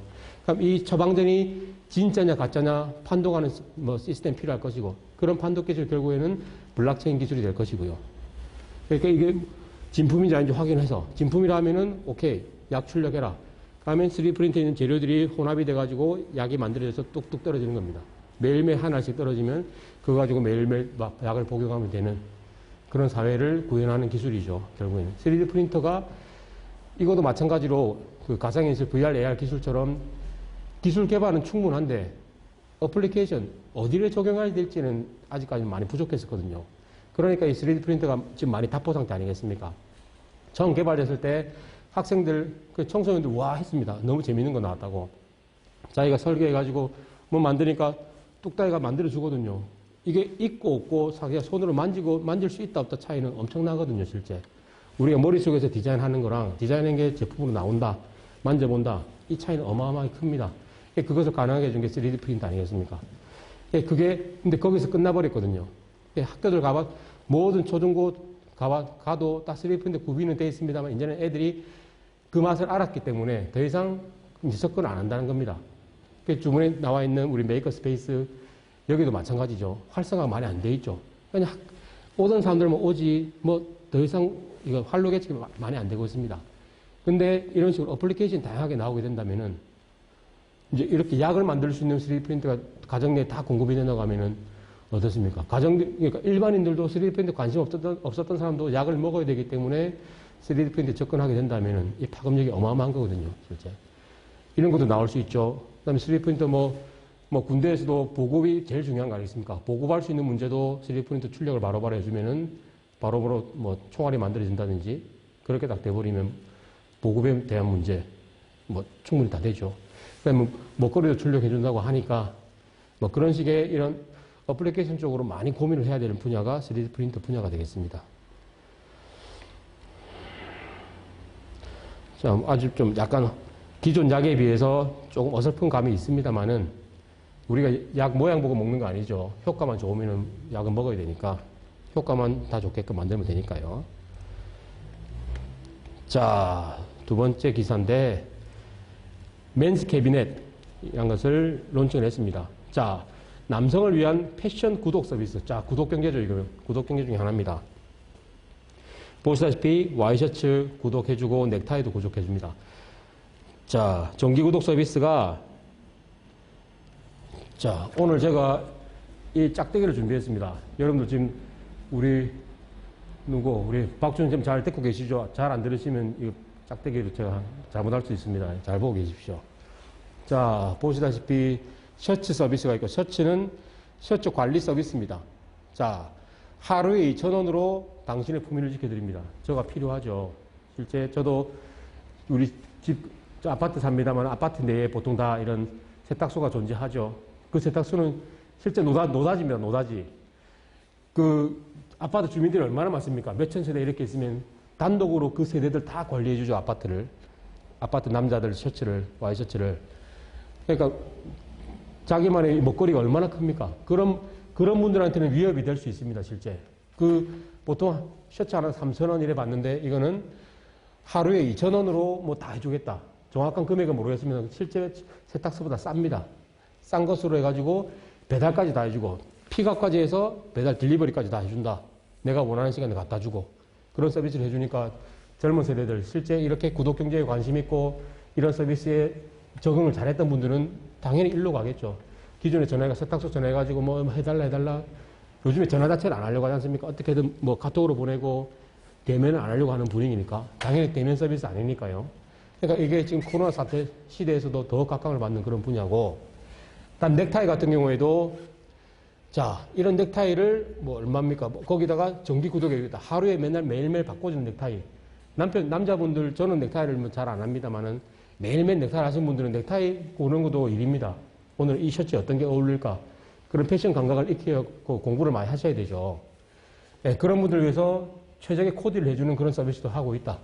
그 다음에 양말도 마찬가지로 양말도 구독을 통해서 매일매일 다른 양말을 배달시켜 보내주고 하는 그런 서비스입니다. 뭐 저하고는 잘 안 맞는 서비스이긴 합니다. 저는 이거는 필요합니다. 실제 다림질하는 게 필요하긴 한데, 실제 뭐 겨울에는 셔츠를 안에 넣고 다니니까 다림질이 별로 표가 안 나니까 그렇습니다만은, 특히 여름 셔츠는 여름 하나에 셔츠만 하나 입고 다니니까 구김이 있고 없고의 차이가 엄청나게 차이가 나죠. 제가 욕 듣는 게 아니고 제 이제 집에 부인이 욕을 들으니까 그런 걸 위해서라도 어떻게든 셔츠는 다림질이 필요한 것이다. 양말도 저는 무조건 검정 양말 아니면 안 신는데, 이렇게 살색이고 뭐 화려한 무늬 양말 뭐 준다고 하면 신어볼 수 있을 것 같습니다. 이런 식으로 정기구독 서비스를 해주는 게 지금 나오고 있다는 거죠. 자, 이게 맨즈 캐비넷. 여성분들은 별로 이런 게 관심 없을 수도 있습니다. 근데 특화시켰죠. 남성에 특화시킨 뭐 이런 어플리케이션, 그 다음에 구독 경제 서비스입니다. 남자들은 딴 거 필요 없습니다. 저번에 제가 다커스라는 그 의류 브랜드도 말씀드렸었는데, 다커스에서 난 아이어링, 다림질 필요 없는 바지를 딱 개선해가지고 제품 내놓으니까 남자들이 불티나게 돈을 주고 샀다는 거죠. 남자들 웬만하면 이런데 돈 잘 안 쓰거든요. 남자들 돈 쓰는 게 뭐 제일 1호 보물처럼 차에 돈 쓰고, 뭐 집은 내게 아니니까 그냥 돈 주고 부인이 사게끔 해주고, 나머지 뭐 돈 잘 안 쓰죠. 그냥 밥 먹는 거만 쓰고, 뭐 술 먹고 이런 거만 쓰는데, 옷에 뭐 돈 들이고, 젊을 때 그래서 나이가 좀 더 들면 들수록 웬만한 옷에 잘 신경 안 쓰시죠. 저도 지금 보이시죠? 이 외투 가지고 지금 3주째 일하고 다닙니다. 제 별명이 아마 유튜브에서는 단벌 신사 뭐 유창호 교수라고 될 것 같긴 한데, 이 옷밖에 없습니다. 그런 것처럼 하나 사놓으면 몇 년, 10년, 저는 20년 가까이 있는데, 이런 것처럼. 자, 남자들은 별거 필요 없다는 거죠. 자, 그런 딱 소비 심리 상태를 딱 캐치를 해가지고 맨즈 캐비넷이라는 것을 론칭을 한 겁니다. 보니까 남자들은 와이셔츠, 다림질 꼭 필요하겠네. 그 다음에 와이셔츠를 입으니까 넥타이도 필요하고, 또 정장을 입으면 정장에 맞는 양말도 예쁜 양말 해주면 좋겠다. 그렇게 세 가지를 삼위일체시켜가지고 구독 서비스 해주면 좋지 않겠냐. 그렇게 론칭해가지고 대박이 난 서비스가 되겠다라는 내용입니다. 그러니까 대상을 잘 잡았죠. 남자들은 했었고. 자, 오울렛도 한번 봅시다. 부모 대신에 아기를 돌보는 아기 양말, 오울렛. 자, 아기네요. 아기 양말을 신겨가지고 왜 필요하겠습니까? 아기들은 우리가 갓난아기 태어나면 하루 종일 보고 있죠. 언제 무슨 일이 발생할지 모르기 때문에. 애가 말을 할 수 있는 것도 아니고, 뭘 표현하는 것은 당연히 그냥 우는 것밖에 안 되는데, 울 수 있는 환경이 안 돼버리면 큰일 나는 거 아니겠습니까? 그런 걸 애를 24시간 관리 감독할 수 있게끔 해주는 이런 서비스가 되겠습니다. 이런 양말을 채용을 해가지고 양말 안에 들어있는 센서가 이 아기의 상태를 계속 모니터링하고, 그 모니터링 정보가 스마트폰으로 보여줌을 해가지고 엄마가 아기 옆에 없더라도 계속 실시간으로 상태를 받아볼 수 있게끔 해주는 그런 서비스입니다. 뭐 있으면 좋겠죠. 없는 것보다 훨씬 좋습니다. 그러니까 엄마도 뭡니까, 심리적인 안정도 오고 시간적인 여유도 가지게 되고, 맨날 아기 몇 개월 동안은 계속 아기 옆에 붙어 있으니까 엄마도 좀비가 돼버리죠. 저도 이런 경험이 당연히 있습니다만은, 엄마만 힘듭니까? 남편도 힘들고 다 힘들지 않습니까? 그 가족 전체가 뭐 힘들다고 하면 힘든 건데, 뭐 행복한 일이긴 합니다만은, 이 당시를 생각하면 정말 힘들었죠. 이런 것처럼 어떻게든 좀 더 좀 안정감을 줄 수 있게끔 이런 서비스들이 나온다는 겁니다. 자, 응급상황 발생하면은 즉시 빨간 불빛하고 경보음을 알려줘가지고 부모들이 바로 올 수 있게 하고, 그 다음에 뭐 콜센터 119랑 바로 연동돼가지고 바로 출동할 수 있게끔 그렇게 돼주게 되고, 그 다음에 아기의 상태를 계속 일일이 체크해주고, 아기들은 당연히 뭐 체온이라는 이런 게 아주 민감하지 않습니까? 예. 그런 것들이 계속 모니터링 하다가 이상 증상이 발생하게 되면은 바로 의사랑 상담을 하게 되고, 뭐 그런 식의 서비스입니다. 별거 없습니다, 실제. 센서, 아기 몸에 다리에 센서 하나 붙여놓고 그 센서로 들어오는 정보를 통해서 스마트폰 연동시켜가지고 그걸 볼 수 있게 없게. 딱 그것만 해주면 별거 아닌 시스템이죠. 근데 이거 있고 없고 차이가 우리에게 주는 혜택이 엄청나게 크다는 겁니다. 없는 분들은 하루 종일 자는 동 마는 데 가지고 완전 좀비가 되어 있는데 있는 분들은 아주 효율적으로 보낼 수 있다는 거죠. 그 효율적인 것이 애한테도 더 좋은 것이고 애기도 더 효율적으로 능동적으로 케어가 될 수 있고 하는 겁니다. 요즘 같은 사회에서는 지금 요즘에 뭐 애들 가지고 뭐 장난치는 그런 부모들, 나쁜 부모들 많이 나오죠. 뉴스에도 많이 나오고 아동학대 그런 것들하고 충분히 연동할 수 있는 그런 서비스가 될 수 있다는 겁니다. 이런 것들 통해서. 그런 부모들을 이게 당연히 뭐 동의가 있어야 되겠습니다만은 그런 동의 하에 그런 부모들을 가진 애기들한테 이런 거 다 장비를 장착시켜가지고 뭐 우리가 용납할 수 없는 그런 이상한 신호가 감지되면은 우리가 직접 이제 모니터를 해볼 수 있다는 거죠. 그게 뭐 동의는 있어야 되겠습니다만은 뭐 법적인 문제긴 한데 당연히 그런 애들 보면 몸에 상처도 많고 뭐 그런 이상 증세가 있었잖아요. 이상 증세가 있었음에도 불구하고 뭐 부모는 아이라고 하니까 그냥 넘어갔는데 이게 사회적으로 제도가 마련된다고 하면은 당연히 그런 부모에 있는 밑에 애기들 한 번씩 이런 사고를 쳤던 부모들은 그런 그런 경험을 봐서라도 무조건 의무적으로 착용하게끔 뭐 그런 법적인 제도를 마련한다면은 사회는 아주 밝아지겠죠. 이런 거 충분히 응용할 수 있는 그런 주제가 될 겁니다. 자, 다음 앰뷸런스. 말 그대로 고속도로 중앙분리대로 오가는 신개념 앰뷸런스입니다. 얼마나 효율적이겠습니까? 앰뷸런스 가더라도 도로 막혀서 못 가거든요. 당연히 우리 도로는 2D니까 XY 평면밖에 없죠. Y축이 없죠. Z축이 없지 않습니까?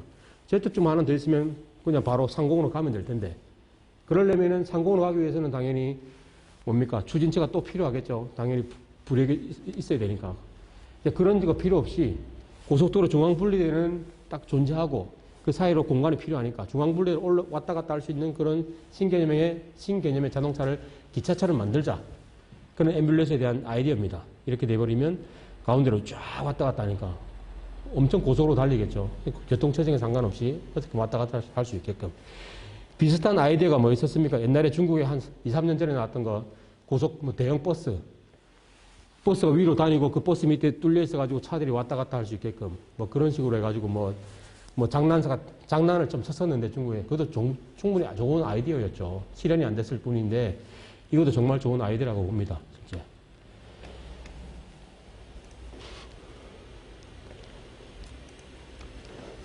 다음에 이건 아주 간단한 창업 아이템인데 실제 이런 것들은 우리가 얘기하는 적정 기술이라고 합니다.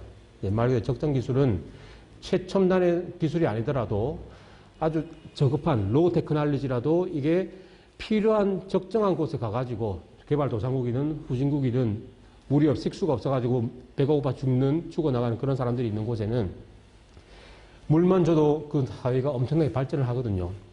그 다음에 빛이 없어가지고 밤에 공부도 못하고 불 꺼지면 해가 떨어지면 아무것도 못하는 그런 장소에서는 이 빛이라는 것이 얼마나 좋은 제품이 되겠습니까?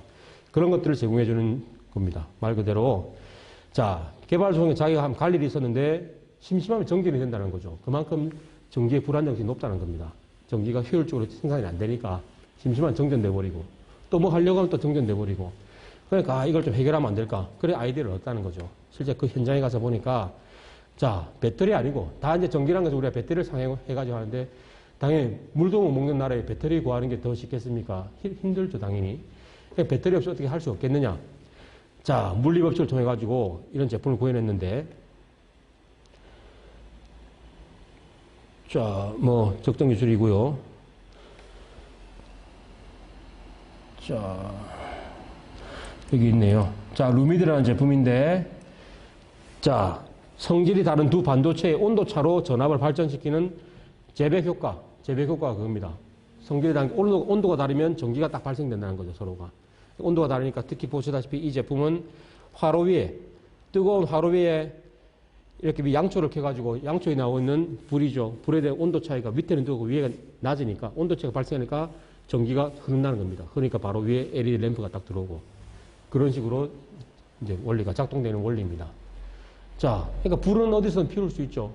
물은 구하기 힘듭니다. 불은 쉽게 우리가 구할 수가 있죠. 어떻게든 하면 불은 켜줄 수 있으니까.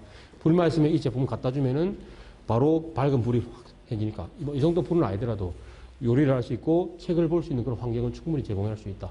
그러니까 정전 문제로 인해 가지고 뭐 중단할 수 있는 그런 상황은 어떻게든 좀 피해 보겠다라는 제품으로 나온 겁니다.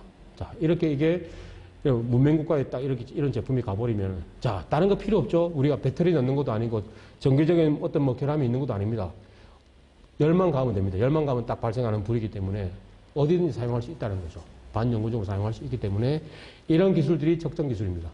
실제 적정 기술들이 보면은 우리 대학에서도 적정 기술 관련해가지고 많이 아이디어를 내고 합니다만은 실제 대학생들 아이디어 내는 거 보면은 자기 학부 때 배운 내용 가지고 어떻게 이걸 사용해볼까 그런 식으로만 접근을 하거든요. 실제 우리가 학부 때 배우는 내용들 보면 어떤 뭐 회로를 통해 가지고 뭘 만들어 가지고 그걸 들고 와가지고 해주면 당연히 한두 번은 성공합니다. 근데 그게 고장났을 경우가 제일 힘든 거거든요. 고장났을 때 대체 제품을 구할 수 있을 것이냐, 배터리를 구할 수 있을 것이냐, 안에 뭐 PCB를 짜가지고 했다. 고장나면은 그냥 갖다 버려야 되거든요. 아무 못 씁니다. 고장이 나더라도 현지의 재료를 구해가지고 바로바로 즉각적으로 고쳐나가고 바로바로 할 수 있는 그런 기술이 적정 기술이라고 정의가 되어 있기 때문에 이런 건 충분히 적정 기술이라 할 수 있죠. 다른 거 원료 공급이 없이 열만 가면 바로 불이 켜지는 그런 기술이기 때문에 고장났을 때는 좀 다른 문제긴 합니다만은 자, 이런 기술이 있을 수 있고요. 실제 지금 적정 기술을 제가 말씀드리는 이유가 지금까지 계속 말씀드린 게 우리 4차 산업혁명 시대, AI 빅데이터 시대 창업, 어떻게 창업해야 될 것이냐. 좋은 주제죠. 우리나라 실제 저희 대한민국은 ICT 기술 강국 아니겠습니까? 우리나라에는 4차 산업혁명 관련된 창업 성공 확률이 아주 높죠. 사람들도 관심도 많고. 최근에 IT 기술로 우리나라가 확 올라섰기 때문에 그렇기 때문에 더욱더 전 세계에 비해서 4차 산업 관련돼서 더 많이 관심을 가지고 있는데 우리나라만 좀 유달리 더 이렇다는 거죠. 실제 외국에 이런 기술 가지고 적정 기술 가지고도 충분히 성공할 수 있는 그런 시장이 많다는 겁니다. 시장은 워낙 다양하기 때문에 너무 4차 산업혁명, AI, 빅데이터 이런 쪽에 포커스 이것만 해야지 우리가 내가 살 길이다. 그런 생각은 좀 버려졌으면 하는 차원으로 오늘 이 적정 기술 하나를 보여드립니다. 시장만 자 이거 우리나라 내놓으면 팔리겠느냐? 별로 안 팔리겠죠. 실제적으로. 그래서 관심이 있어서 등산용품으로 샀을 겁니다. 등산용품으로는 우리가 아주 위험한 상황에 처해 있다. 근데 라이터는 있다. 다른 건 없고 배터리도 아무것도 없다. 근데 밤에 어두워가 불은 켜야 되겠다. 라이터 쫙 하면 불은 쫙 들어오겠죠. 한두 시간 당연히 켤 수 있습니다. 자, 얼마나 좋습니까? 등산 갔을 때는 필요한 용품이죠. 근데 우리 실제 생활에서는 이런 거 필요 전혀 없죠. 어디선지 배터리 구할 수 있고 전기 원활하게 공급되고 정전 문제 없으니까 필요 없는 제품입니다. 근데 정전 문제, 전기, 배터리 이런 거 없는 나라에서는 이런 제품들은 필수품으로 팔리겠죠. 시장이 크다는 겁니다. 실제 적정 기술 4차 산업에 관련된 최첨단 기술 가지고 있는 시장 전 세계에서 50% 될까요? 전혀 아니죠. 50% 미만입니다. 엄청 작습니다. 나머지 7, 80%가 이런 식의 잘 못 사는 나라들이 대부분이거든요. 이런 나라에는 이런 기술 가지고 가도 충분히 먹거리 팔아 넘길 수 있다. 그게 당연히 수익은 적지만은 시장이 워낙 크니까 전체를 따져보면은 엄청난 수익을 얻을 수 있겠죠. 그게 적정 기술의 하나의 매력이 되지 않을까라고 생각을 합니다.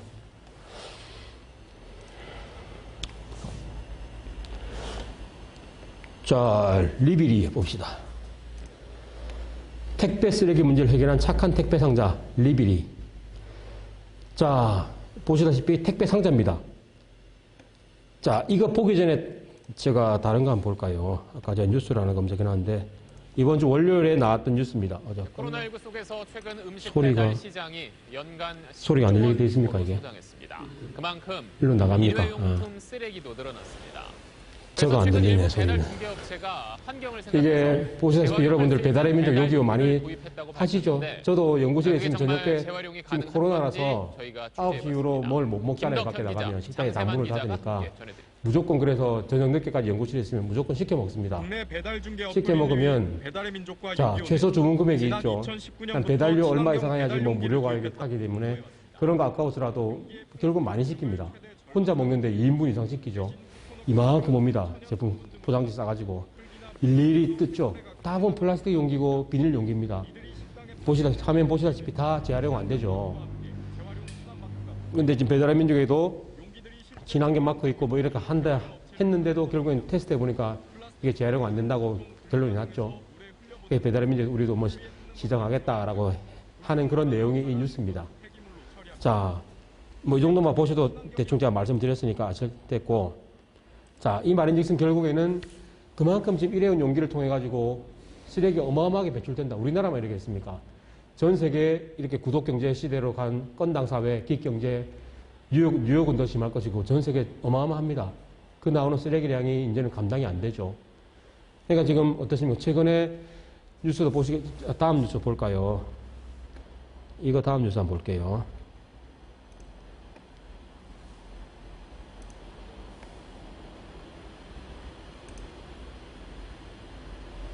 자, 그래서 두 기자가 얘기를 나누는 건데 지금 가져 나왔죠? 일회용 용기인데 재활용이 가능한 겁니다. 재생이 가능한 겁니다. 그러니까 이런 걸 일회용 용기, 플라스틱 용기를 주되 음식을 다 먹고 내가 밖에 내놓으면은 수거업체가 들고 가가지고 세정을 해가지고 다시 사서 다시 배달의 민족에 납품을 하고 하는 몇 번 이상 사용할 수 있게끔 하는 재사용할 수 있는 그런 용기들을 하는 신생 벤처기업들이, 창업기업들이 아주 지금 쫙 나오고 있습니다. 배달의 민족만 잘 먹고 잘 살겠느냐? 아니란 거죠. 그러려면 다양한 서비스들이 나와야 되는데 이런 서비스들이 지금 이제 창업기업들이 관심을 가지고 나온다는 겁니다. 사회 문제를 해결하는 그런 문제라는 거죠. 네. 보시다시피, 자, 기존에 중국집 배달되는 거 랩 싸가지고 보여주죠. 이거 근데 재활용되는 거 아닙니까? 다 수거에 가지 않습니까? 똑같은 개념으로 이런 다회용기입니까? 다회용기도 수거해가지고 하는 겁니다. 저번에 최근에도 이 부산 창조경제혁신센터에 이런 관련된 창업기업들 심사받으러 왔었거든요. 그때 제가 뭐 붙였는지 모르겠습니다만 이런 게 이제 나오고 있다는 거죠, 시장에서. 필요가 느껴지는 거죠, 실제. 그런 것처럼. 이런 거 지금 SBS 8시 뉴스 나온 것처럼 실제 사회적인 문제가 되고 있고 그만큼 시장이 열렸다는 겁니다. 수요가 발생하고 있고 여기서 잘 하는 기업, 수거 제대로 해주고 깨끗하게 씻겨가지고 제대로 납품해가지고 이게 제대로만 잘 돌아가는 기업이 나오게 된다면 이 기업이 독점하겠죠 또 배달민족처럼 큰 기업이 될 겁니다. 당연히 배달해주려면 배달 용기는 기본적으로 따라와야 될 것이고 그게 법적으로 절대 뭐 플라스틱 쓰면 안 된다 이렇게 딱 돼버리면은 당연히 이 기업이 살 수밖에 없죠. 이 기업한테 완전히 또 밀감이 몰릴 거고 뭐 그렇게 될 겁니다. 당연히 이제 법적 제재가 가해지게 되죠. 지금 실제 배달의 민족에도. 그다음에 뭐 이런 뭡니까 용기 말고도 자 이제 말씀을 됐고 용기 말고도 어떻습니까? 그 퀵 배달하는 사람들 문제 심각하죠. 자기들 뭐 뭡니까 노동법에 뭐 저쪽 되니까 뭐 사대보험 가입해달라 뭐 해달라 지금 다 그렇게 요구를 하고 있는데 실제 뭡니까 정부에서는 아직까지 뭐 별 큰 관심은 없고 서로 지금 막 주장을 하고 있지 않습니까? 마찬가지입니다. 이런 용기들도 이제 국가적으로 절대 뭐 일회용 용품 못 쓰게끔 딱 제한시켜 버리면 어쩌겠습니까? 결국에는 다회용 용기로 가야 되는데 그 다회용 용기도 설정 이제 서로 경쟁을 한다는 거죠. 기존에 우리가 짜장면 배달처럼 그렇게 랩을 싸서 할 것이냐. 그것도 하나의 방법이긴 합니다만은 이 랩이 좋은 성분이 아니라고 지금 얘기를 하고 있죠. 그런 것처럼 사람에게 몸에도 좋은데 서비스까지 좋게 하려고 하면은 많은 고민을 할 것이고 그런 시장은 벌써부터 열려 있다는 겁니다. 이런 거 먼저 캐치하신 분들은 당연히 지원하셔가지고 빨리빨리 시장을 개척하고 계시는 분들이 꽤 있다는 겁니다. 실제. 이런 거를 이렇게 이제 트렌드 분석이 중요하다는 겁니다. 실제. 시장을 보는 눈을 키우는 거니까 우리가. 이거 되겠나라는 생각 가지지 마시고요. 뛰어드시라는 겁니다. 그게 실제 창업에 우리가 얘기하는 기업가 정신 아니겠습니까? 도전 정신 가지고 7.8기 넘어져도 일어나고 통로 원리 그 창업을 하는 시장에 와봐야지만 시장이 어떻게 돌아가는지 알고 내 아이템에 대해서 성능 검증도 할 수 있고 아니구나 피보팅도 할 수 있고 들어와봐야 하는 것이지 그게 아니고 저거 내가 가진 아이템인데 내 저거 해보려고 했는데 저 사람이 했네 이러면서 그런 생각을 가질 것이냐 그러려면 항상 뒤처질 수밖에 없다는 겁니다. 일단은 시작을 해보시라 라는 차원이고 이제는 또 뭡니까 뭐 법적 제도적인 그런 애로사항들 많이 해결을 해주지 않습니까? 국가적으로도 뭐 재창업 기회도 많이 주고 그다음에 뭐 연대보장 이런 제도도 없어졌고 뭐 그렇게 많이 해주니까 실제 창업 선진국에서 하는 것처럼 우리도 창업에서 잘못되면 나락으로 떨어지는 그런 뭐 인생 패배자에 가는 길을 어떻게든 막아주겠다라고 정부 차원에서 많이 노력하고 있으니까 많이 도전을 한번 해보십시오. 그렇게 도전을 어떻게든 우리가 좀 장려하기 위해서 생겨난 조직도 저희 기술창업대학원이니까 오셔가지고 어떻게든 많이 배우시고 많이 도전해보시고 많이 실패도 해보시고 실패를 많이 하면 할수록 당연히 성공률 높아질 수밖에 없죠. 실패를 너무 두려워하지 마시고 그렇게 해보시라는 겁니다. 실제 제가 실패를 안 해봤기 때문에 이런 말씀을 드릴 수도 있는데 참, 이게 제가 좀 부끄럽습니다. 그런 면에 있어서는. 자, 다음에 시간상 제가 마지막으로 봐야 될 것 같네요. 자, 블록체인으로 의료 정보를 관리하다. 메디블록이라는 기업인데, 내용은 없네요. 자, 의료 정보 아주 민감한 정보죠. 실제 민감하고 그 사람이 의료 정보 하나 잘못돼도 차트 하나 잘못되더라도 완전 잘못될 수 있지 않습니까? 차트의 중요성을 잘 아시죠? 그래서 병원에 가보시는 분들 아시겠지만은 맨날 담당 의사가 아침에다 회진 도실 때 차트 보면서 이름 물어보고 내 맞는지 아닌지 확인 딱 하는 이유가 이 사람이 정확한지 아닌지 그걸 물리적으로 확인한 겁니다. 그런 물리적인 확인을 이제는 블록체인이 해줄 수 있다는 겁니다. 이게 차트가 제대로 된 건지, 가짜 차트가 아닌지, 가짜 신분증이 아닌지, 가짜 은행 정보가 아닌지, 그런 것들을 다 정보를 분석해 줄 수 있는 기술이 블록체인 기술이라는 것이죠. 자, 블록체인으로 의료 정보를 관리하다. 자, 웃긴 게 근데 우리 블록체인, 그 다음 빅데이터 통해가지고 우리 의료 정보를, 데이터를 가지고 어떻게든 활용을 높게끔, 그런 의료 데이터를 가지고 결국에 보험료도 깎아줄 수도 있고 다양한 혜택을 받아볼 수 있는데 참 웃긴 게 우리가 병원 가면은 이 의료 데이터 받아보신 분이 계십니까? 병원들은 다 가지고 있는데 저희한테 제공 안 해주죠, 잘. 우리가 MRI만 찍더라도 MRI 정보 CD 받아오는데 그 CD 대형 병원 가져가 보십시오. 판독률 낮다고 다시 찍으랍니다. 정말 엉터리적인 그런 데이터를 많이 주죠. 안 주는 경우도 많고. 이게 내 데이터인데, 내 데이터가 소유권은 내인데, 주인이 내한테 안 주고 자기들끼리 가지고 논다는 거죠. 정말 잘못되어 있는 정보 중에 하나입니다, 실제 데이터, 의료 데이터들이.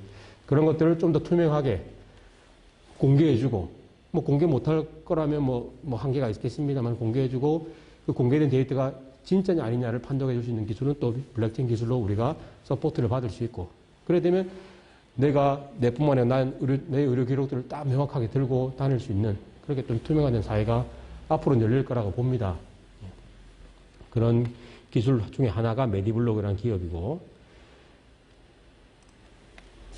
자, 오늘 자료를 아주 많이 준비해 왔습니다만 벌써 제가 약속한 시간 30분 다 돼 가니까 제가 또 마치기 싫어지네요. 또 더 하고 싶네요. 이거 또 한번 보입시다. 또 하나하나 보다 보면 또 50분 됩니다. 자, 어플리케이션인데 여성들에게 안전한 길을 알려주는 앱 Safe and City. 이거 그 드라마 제목 표절한 거죠. Sex and the City 그 표절한 것 같습니다. 이거는 영상을 한번 볼게요. 자, 뉴욕인지 모르겠습니다만 뉴욕의 밤거리를 여성 혼자 걸어가고 있으면 얼마나 위험합니까? 그 남자가 쫓아가지고 뭐라 합니다. 여자가 이제 도망가죠. 결국 어디 찻집에 들어가지고 숨습니다. 세이프 앤 시티라는 하나의 쉘터네요. 안식처네요. 여기 와가지고 얘기를 하면서 이제 마음의 안식을 얻는다 하는 그런 내용인데 좀 넘어가 볼게요.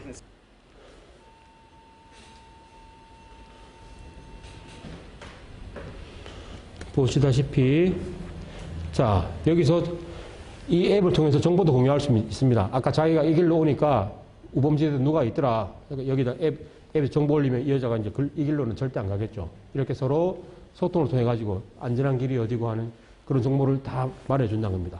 자, 이게 여기만 국한하겠습니까? 자, 부산 시내 이런 정보들이 쫙 깔리게 되면은 자, 네이버 맵에 딱 들어가 보면 안전한 길, 여성을 위한 길을 핑크색으로 쫙 뜨겠죠. 그럼 그 길로는 하나의 새로운 문화가 생길 것이고 그럼 시장이 또 만들어진다는 겁니다. 그쪽 관련된 여러 정보들이, 업체들이 들어와가지고 여성을 위한 제품도 판매할 수 있을 것이고 그게 하나의 데이터라는 거죠. 이게 결국에는. 빅데이터 개념이 들어가게 됐습니다. 활용도가 아주 높겠죠. 실제 이런 것도 해보게 되면은.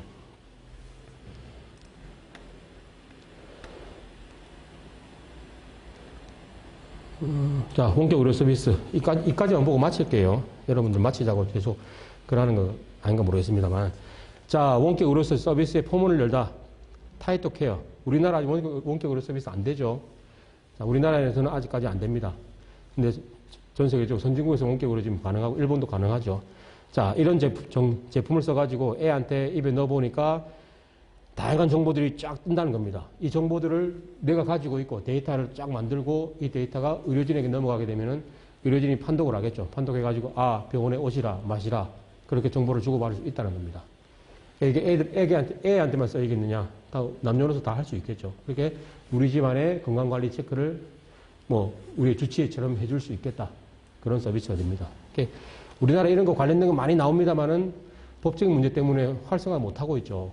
이런 게 뭐 샌드박스처럼 규제 샌드박스처럼 어느 일정 부분 좀 허용을 해줘가지고 활성화 좀 시켜줄 수 있게끔 그렇게 좀 많이 도움이 필요한데 문제가 많죠. 아직 문제는 많습니다. 그게 안 되니까 전 세계적으로 벌써 이렇게 앞서 나간 팀들이 워낙 많이 나온다는 겁니다. 이런 규제 샌드박스 없더라도 이런 법적인 규제 때문에 안 되니까 결국엔 어떻습니까? 인도로 가고 중국으로 가고 이런 기업들이 다 해외로 나가지 않습니까?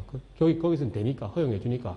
거기서 해가지고 결국 우리나라 나중에 법적 문제 문이 열리면 뭐 돌아올 수도 있겠습니다만은 글로 가버리면 시장이 워낙 크니까 거기서 그냥 정착해가지고 그냥 외국 기업이 될 수밖에 없습니다, 결국에는. 결국에는 우리나라 뭐 부산도 뭡니까? 유니콘 기업이 안 나온다고 그렇게 뭐 힘들다 뭐 얘기를 합니다만은 이런 법적 샌드박스, 규제 샌드박스 좀 어떻게 해결만 해주면은 이렇게 땀 밖으로 눈 안 돌리더라도 여기서 할 수 부산에 가면 할 수 있더라. 딱 그렇게 이미지만 만들어지면 부산 기업들 확 살 수 있겠죠. 네, 그런 노력이 좀 필요하다 봅니다. 자, 오늘 뭐 여기까지 하고 글을 한번 읽어볼까요? 자, 위에 뭐 글이 많이 올라왔었나 보네요. 많이 넘어갔네. 자, 우리 박준 선생님, 아이디어 개발이, 저 말을 제가 못하겠습니다. 개발이 중요하네요. 신기술과 정목한 시장 상업성까지 가지고 가야 하는데, 아이디어 개발을 어떻게 발전시킬지가 관건이다. 예. 저도 잘 모르겠습니다. 많이 고민 같이 해봅시다. 수업하시면서. 자, 자율주행차는 공유로 목돈 준비를 안 해도 기대됩니다. 저는 그렇게 생각합니다, 실제. 자동차 산다고 몇 천만 원 모아고 몇 년 동안 할부로 매달 돈 붓는 거 그런 고민 안 하셔도 될 것 같습니다. 자, 변호사 출신 중에 개인 맞춤 영양 케어 서비스 시스템 개발팀이 생각나네요. 약 제조, 3D 프린터 대박이다. 예, 뭐, 주변 분들 중에 그런 분 있죠. 영양 케어 시스템. 이게 구독 시스템 아닙니까, 결국에는. 네, 뭐, 바이타민이라든지 이런 것도 영양제 구독해주고, 먹는 것뿐만 아니고 옷도 구독해주고, 신발도 구독해주고, 뒤에 뭐, 다른, 뭐, 기사거리 많습니다만은 오늘 시범 케이스니까 맛배기만 보여드리고, 연합창업대학원 학생들에게는 많이 보여드리겠습니다. 예. 실제 나이키도 애기들한테 구독 서비스 해가지고 신발 많이 팔고 있죠. 이제 완제품 안 팔고 한 달에 2킬로 이상 구독해가지고 팔 수 있게끔. 애기들은 그게 가능하지 않습니까? 발이 금방금방 커버리니까. 저희 애도 마찬가지입니다. 새거 제가 어릴 때 생각하면 돈도 너무 비싸서 못 사주던 그런 신발을 저희 집 사람은 덜컹덜컹 사오더라고요. 그래 신기고 한 달 지나면 못 씁니다. 발이 금방금방 커버리니까. 맨날 그것 때문에 많이 싸웠는데 그래, 알고 보니까 그런 구독 서비스도 있고 뭐 그렇더라고요. 나이키는 그래가지고 성공을 했었습니다. 자, 우리 GGK, 김각곤 선생님이 또 제가 멋지다는 또 말씀을 하시네. 교수님 스타일러. 제가 또 흉보는 거죠. 제가 또 옷 단벌 신사라고 이 옷 하나밖에 없다고 멋지다고 또 흉보는 것 같습니다. 자, 적정 기술은 바로 적용 가능한 기술이라 개념 연구만 잘하면 창업도 가능할 것 같습니다. 예, 당연합니다. 예. 이게 창업이 시장을 잘 잡으셔야 되죠. 적정 기술은. 우리 적정 기술이 통할 수 있는 그런 사회에 가셔가지고 시장을 캐치를 잘해서 뭐 치고 빠지기 기술도 좋고요. 근데 기획과 정신에서는 좀 모순적인 내용입니다만은. 예, 맞아요. 가는 병원마다 계속 처음부터 진단하고 다시 촬영하고 의료 분야는 혁신해야 하죠. 실제 그렇습니다. 더 고여있는 물이죠, 의료 분야. 왜냐, 그 밥그릇 자체가 워낙 주변에서 침범할 수 없는 밥그릇이기 때문에. 그들만의 세계가 있기 때문에 더 그렇습니다. 완전 노출돼야 되고, 그런 노출할 수 있는 방법들이 이런 빅데이터, 블록체인 기술 통해가지고 의료 정보 데이터는 노출돼 버리면은 더 산업은 발전될 거라 봅니다만은 그렇게 눈을 가진 분들이 별도 많지는 않을 것 같습니다. 의료계 사람들이 보면. 자, 원격 의료 서비스도 매우 필요한데 저도 개선되면 좋겠죠. 예. 원영감 선생님, 밤 기온이 뚝 떨어지고 강풍이 많이 불고 있습니다. 퇴근길 안전운전 하시고 바랍니다. 수고하셨습니다. 벌써 가자 말씀이네요. 아직 끝나진 않았는데. 자, 틈새 시장 창업이 필요하고 규제 샌드박스도 창업자 위주로 필요할 듯 관공서 위주보다는 예, 그렇습니다. 예. 필요하다는 건 다 느끼시죠. 예. 이게 필요한 건 느끼시고 이게 사람들의 입김이 세지고 뭐 권리대회도 하고 많이 주장이 많아지면은 당연히 관공서나 위선에서는 고민을 할 겁니다. 이거는 어떻게든 해줘야 된다는 고민을 할 테니까 그런 고민을 할 수 있게끔 여러분들이 많은 동참이 필요한 내용이 될 것이고요. 예. 이런 계기를 통해서 이런 뭐 수업이든지 뭐 이런 계기를 통해서라도 관심을 많이 가져주면 좋습니다. 가져주시고 실제 창업을 하시든 안 하시든 창업자들이 정말 필요한 분야에 대해서 창업을 하신 거기 때문에 그런 분야가 필요하게 되려면 시장이 열어줘야 되거든요. 시장이 열리게끔 여러분들이 개인적인 노력이 많이 필요합니다. 예. 자, 이것저것 또 얘기를 하다 보니 또 시간 또 길어지죠. 아이고, 그만하겠습니다. 오늘 마치고 내일 마지막 수업입니다. 내일은 내일도 그냥 맛배기로 우리 그 아이템 선정하고 선정하는 기법들이 있죠. 기법들 보고 사학계에서 좀 쓰고 어떻게 대처하면 좋은지 그런 식으로 우리가 내일 마무리하고 우리 시범 강의는 마치겠습니다. 자, 오늘도 장시간은 아닙니다만은 예, 그래도 한 1시간 반 정도 이상은 했습니다. 다들 고생하셨고 내일 마지막 수업 때 또 뵙겠습니다. 자, 고생했습니다.